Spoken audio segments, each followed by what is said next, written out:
அன்பார்ந்த எனதருமை யூடியூப் நேயர்களுக்கு வணக்கம். இது நம்மளுடைய கரணங்களை செயலிழந்து போன போது என்ன செஞ்சும் நம்ம கரணம் வேலை செய்யலை. ஒரு காரியத்தை நம்ம எல்லாம் நல்லா ஆக்டிவேஷன் பண்ணுறோம். நம்மளுடைய கரண தேவதையை நம்ம கும்பிட்டுட்டு தான் போகிறோம். ஆனால் என்ன சொல்கிறாங்கன்னா நம்மளுடைய கரணத்திற்குண்டான எந்த வேலையும் நடக்க மாட்டேங்குது அப்படின்னு நினைக்கிறவங்க, அப்போ அந்த கரணம் செயல்படாமல் இருக்கின்ற நேரத்தில் நமக்கு அந்த கரணத்தை இயக்கி நமக்கு செயல்பட வைக்கக்கூடிய இன்னொரு கரணம் நம்ம ஜாதக ரீதியாக இருக்கிறது. அந்த ஜாதக ரீதியாக இருக்கிறது அப்படிங்கும்போது என்ன சொன்னோன்னா, இப்போ வளர்பிறைக்கு நான் சொல்லிட்டேன். வளர்பிறை நீங்கள் பிறந்த திதி, வளர்பிறை ஒரு திதியில் பிறந்திருக்கீங்கன்னா ஒரு திதிக்கு 2 கரணம் வரும். அதில் நீங்கள் எந்த திதியில் பிறந்திருக்கீங்களோ வளர்பிறை திதியில் அதில் இருக்கிற 2 கரணங்களுக்கு எந்தெந்த கரணங்கள் சப்போர்ட்டான இருக்கும் அப்படின்னு சொல்லிட்டேன்.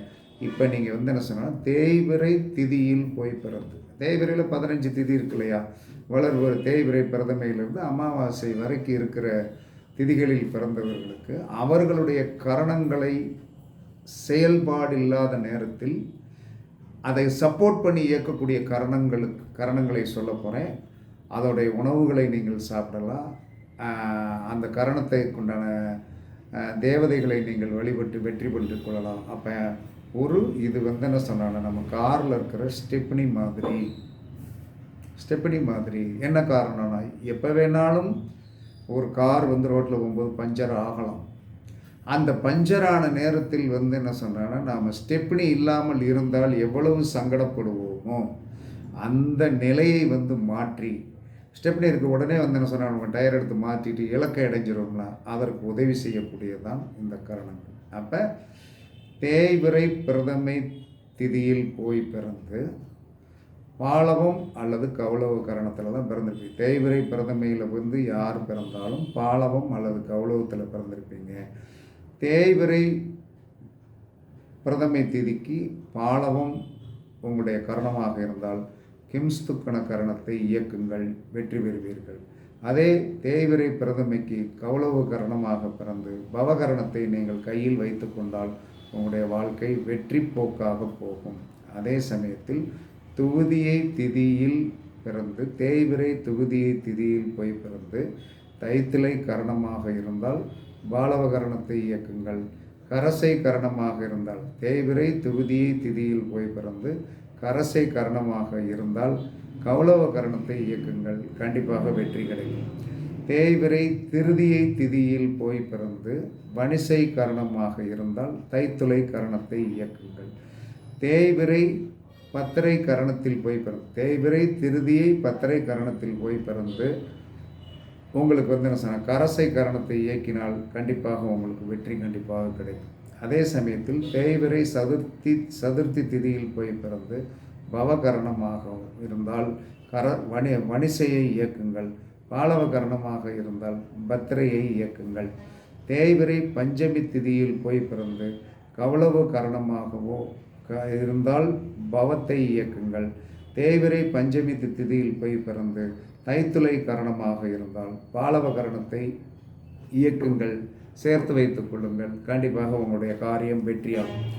தேய்பிறை சஷ்டி திதியில் போய் பிறந்தவர்களுக்கு கரசை கரணமாக வந்தால் கௌளவத்தை இயக்குங்கள்.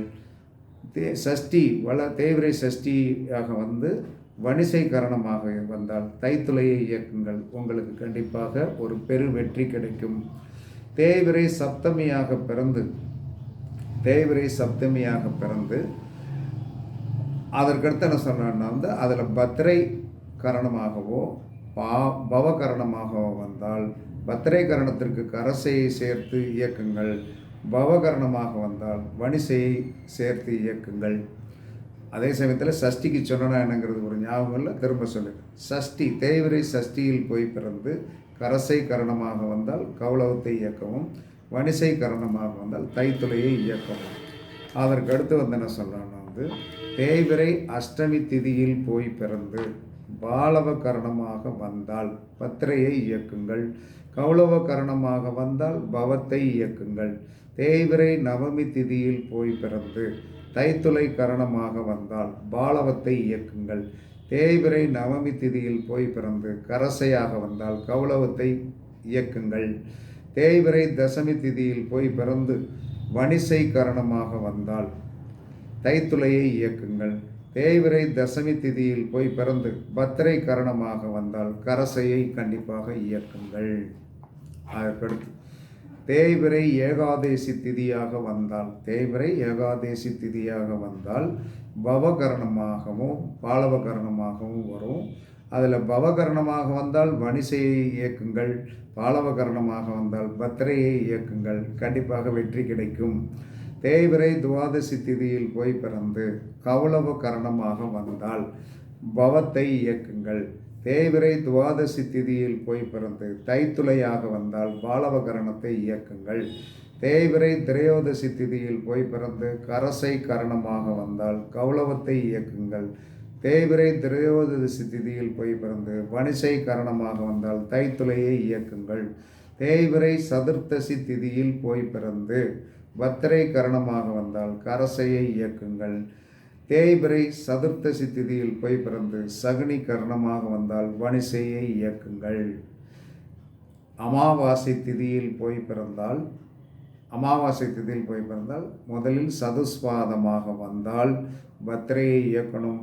அமாவாசை திதியில் போய் பிறந்து நாகவமாக பிறந்திருந்தீர்கள் என்று சொன்னால் பவத்தை இயக்கணும். இதெல்லாம் உண்மையா அப்படின்னா 100% என்ன காரணம்னா, எல்லா மனிதனுக்குமே என்ன சொல்கிறான்னா ஒரு சப்போர்ட் வேண்டியது.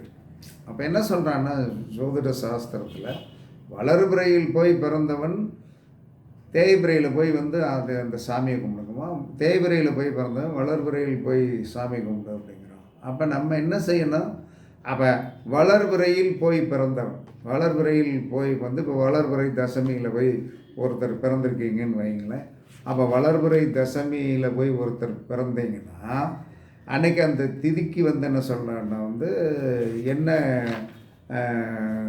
இது கரணங்கள் ஓடிட்டு இருந்திருக்கும். வளர்பிறை தசமியில் போய் பிறந்தீங்கன்னா, அப்போ வளர்பிறை தசமியில் போய் பிறந்தீங்கன்னா தைத்துளையும் கரசையும் தான் உங்களுக்கு இருக்கும். அந்த ஒரு திதிக்கு 2 கரணம் அப்படிங்கும்போது, அப்போ தேய்பிறை தசமியில் போய் என்ன சொன்னான்னா வழிபாடு பண்ணுங்க அப்படின்னு சாஸ்திரம் சொல்லுது. தேய்பிறை தசமி திதியில் போய் அதற்குண்டான தேவதையை நீங்கள் வழிபாடு பண்ணுங்க அப்படின்னு சொல்லி வரும்போது, அப்போ அந்த வளர்பிறை தசமி திதிக்கு தைத்துளையும் கரசையும் வருகின்றது போல் தேய்பிறை தசமி திதிக்கு என்ன வரும் அப்படின்னா உங்களுக்கு வணிசையும் பத்திரையும் தானே வரும். தேய்பிறை தசமிக்கு வணிசையும் பத்திரை தானே வரும். அப்போ வளர்பிறையில் போய் பிறந்தவனுக்கு தேய்பிறையில் போய் அந்த திதியில் போய் கும்பிடும்போது இந்த 2 கரணம் தானே ஆக்டிவேஷன் இருக்கும். எப்படி சூத்திரம் சரியாக வருதா? அப்போ இதை இந்த மாதிரி மைண்டூட்டாக சிந்தனை பண்ணி எடுக்கும்போது தான் கண்டிப்பாக நமக்கு என்ன சொன்னோன்னா, நம்மளுடைய காரணத்தை மட்டுமே நாம் நம்பி இருக்காமல், நம்மளுடைய திதி தேய்பிறையிலும் இருக்கிறது, தேய்பிறையில் இருக்குது. வளர்பிறையில் போய் பிறந்தவனுக்கு தேய்பிறை திதி சப்போர்ட் பண்ணுங்க, தேய்பிறையில் போய் பிறந்தவனுக்கு வளர்பிறை திதி சப்போர்ட் பண்ணுங்க. அப்போ தான் வழிபாடு பண்ண சொல்கிறான் ஜோதிடத்தில். அப்போ அந்த காரணங்கள் ஆக்டிவேஷன் நமக்கு ஹெல்ப் பண்ணும்ல. அதனால தான் இதை இப்படி என்ன சொன்ன எடுக்கிறதுக்கு ஒரு மணி நேரம் ஆச்சு, எடுத்தாச்சு, சொல்லியாச்சு. இப்போ நம்ம என்ன சொல்கிறாங்கன்னா எல்லோரும் குறிச்சிக்கிடுங்க. பவகரணத்திற்கு செவ்வாய் தான் கிரகம். அந்த செவ்வாய்க்கு உண்டான உணவு என்னென்னா மாதுளை. அந்த செவ்வாய்க்கு உண்டான உணவு மாதுளை. பவகரணம் செய்ய வேண்டும் என்று சொன்னால் மாதுளையை சாப்பிடலாம். பாலவகரணம் வேலை செய்ய வேண்டும் என்று சொன்னால் வாழைப்பழம் கண்டிப்பாக சாப்பிடணும். அதற்கடுத்து கௌளவ கரணம் வேலை செய்ய வேண்டும் என்று சொன்னால் திராட்சை பழம் கண்டிப்பாக சாப்பிட வேண்டும். அதற்கடுத்து என்ன சொன்னான்னா தைத்துளை கரணம் வேலை செய்ய வேண்டும் என்று சொன்னால் மாம்பழம் அல்லது அன்னாசி பழம் கண்டிப்பாக சாப்பிடணும். அதற்கடுத்து என்ன சொன்னால், கரசை கரணம் வேலை செய்ய வேண்டும் என்று சொன்னால் சாத்துக்குடி கண்டிப்பாக சாப்பிடணும். அதே சமயத்தில் என்ன சொல்கிறேன்னா உங்களுக்கு வணிசை கரணம் வேலை செய்ய வேண்டும் என்று சொன்னால் ஆப்பிள் சாப்பிட வேண்டும். அதே சமயத்தில் என்ன சொல்கிறேன்னா, பத்திரை கரணம் வேலை செய்ய வேண்டும் என்று சொன்னால் விளாம்பழம் சாப்பிடணும்.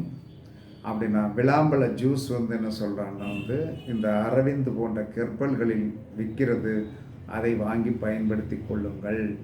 அதற்கடுத்து என்ன சொன்னான்னா, சகுனி கரணம் வேலை செய்ய வேண்டும் என்று சொன்னால் திராட்சை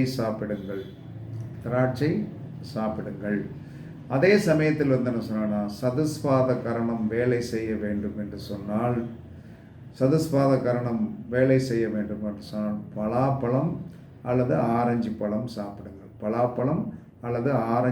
சாப்பிடுங்கள். அதற்கடுத்து என்ன சொன்னா, நாகவ கரணம் வேலை செய்ய வேண்டும் என்று சொன்னால் கண்டிப்பாக நாட்டு வாழைப்பழம் சாப்பிடுங்க. கிம்ஸ்துக்கண கரணம் வேலை செய்ய வேண்டும் என்று சொன்னால் கொய்யாப்பழம் சாப்பிடுங்கள். கண்டிப்பாக என்ன சொல்கிறான்னா, உங்களுக்கு உண்டான கரணத்திற்குண்டான உணவையும் நீங்கள் சாப்பிடணும். உங்களுக்கு சப்போர்ட் பண்ணக்கூடிய கரணத்திற்குண்டான உணவையும் சாப்பிடணும்.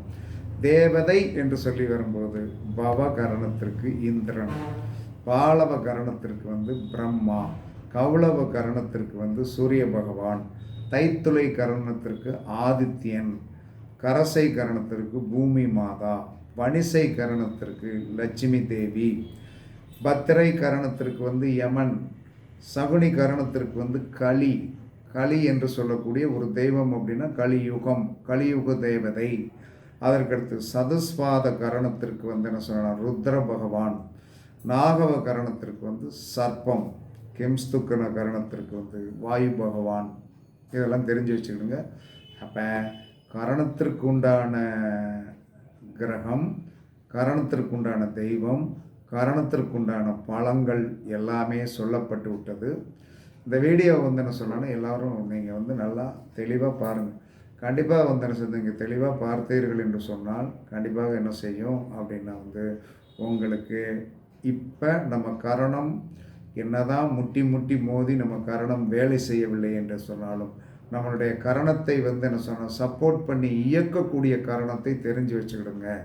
அப்போ ஒரு மனிதனுக்கு என்ன சொன்னால் உதவிக்கு என்று அந்த இனத்தில்தான் அங்கே ஒரு இனம் இருக்கும்.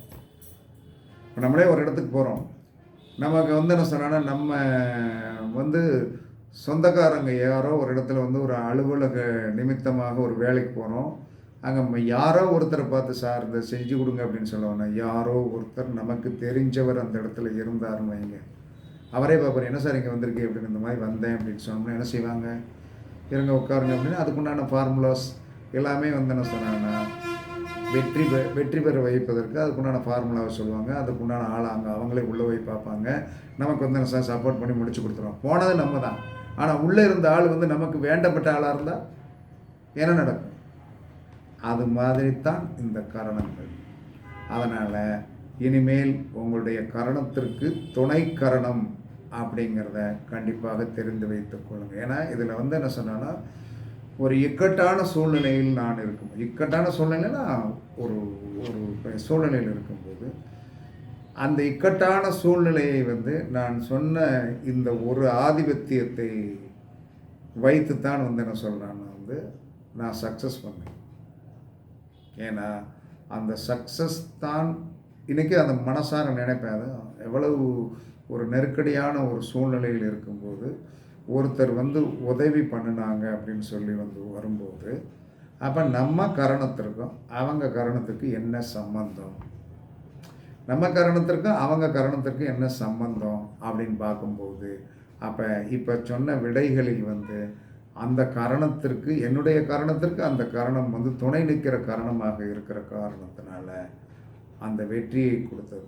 அதே மாதிரி பார்த்தேன், எல்லா மக்களுக்கும் இது தெரிந்து கொள்ளட்டும், உங்களுடைய தெரிஞ்சவங்களுக்கு எல்லாருக்கும் ஷேர் பண்ணும், அவங்களும் பார்த்து தெரிந்து கொண்டு இந்த உணவுகளை என்ன சொல்கிறேன்னா முதல் எபிசோடில் என்ன சொன்னான்னா இதுக்குண்டான பழங்களை சொல்லலை, ரெண்டாவது எபிசோடில் சொல்லிட்டேன்.